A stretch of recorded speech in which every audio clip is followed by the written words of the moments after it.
Ma Dio è Dio per tutti. But God is God for all.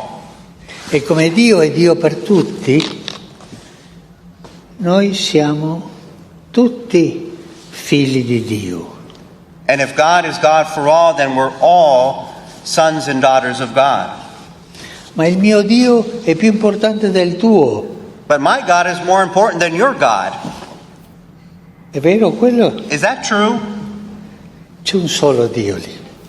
E noi sono idiomi, cammino, lingue per arrivare a Dio. There's only one God, and each of us is a language, so to speak, in order to arrive at God. Qualcuno è Sikh, qualcuno è musulmano, qualcuno Sikh, Muslim, Hindi, qualcuno cristiano, Indo, ma sono Christian. diversi cammini. There are different paths.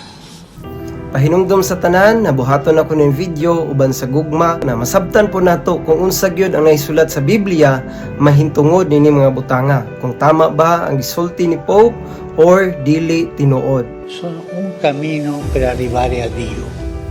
Because every religion is a way to arrive at God.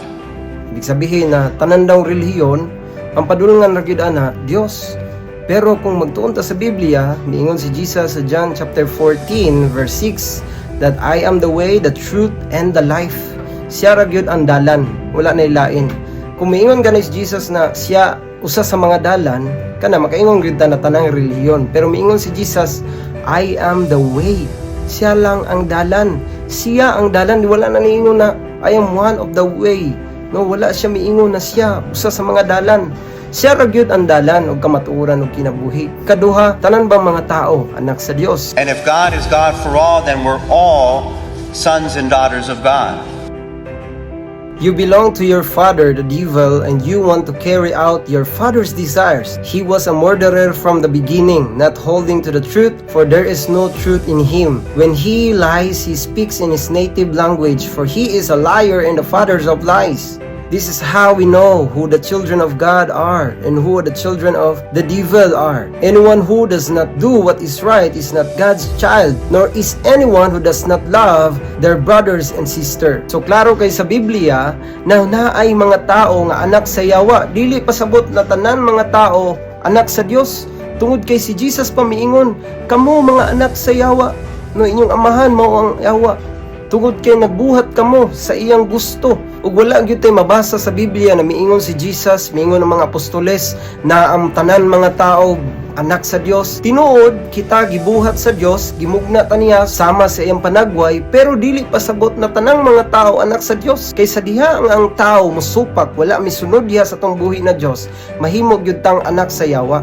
Kay gingon pa sa John 1:12 na ang tanan mituog midawat kaniya gitagaan niya katungod nga mahimong anak sa Dios. Kung dili ka mutuog mudawat kay Jesus Christ, dili gyud ka mahimong anak sa Dios. Manang kailangan hinumduman nato, matngunan nato kung unsa gyud ang gisulti sa Biblia, dili pasabot na nakit-an na nato okay na. Ang tinuod na makasulod lang sa gingharian sa langit kadulang mga anak sa Dios. Katong mga dili anak sa Dios nga misunod sa yawa, mahimo gyud na may uban ngadto sa impierno. Manang hinumdum kini, dili ni pangdaot, kundi pagpahinumdum lang kung unsang kamatuoran nga naisulat sa Biblia. Daghan akong nabuhat na video. Nakita ninyo na wala gyud ko nagatudlo og mga pangdaot, wala gyud ko nagadaot sa ubang mga reliyon. Dapat maalarma gyud ta pag-ayo nini kay dili tinuod ang iyang gisulti usa ka dakong bakak. Kung akong tuhuan na tama siya, himo bang bakakon na hinuon si Jesus? Dili pwede na mahimong bakakon si Jesus.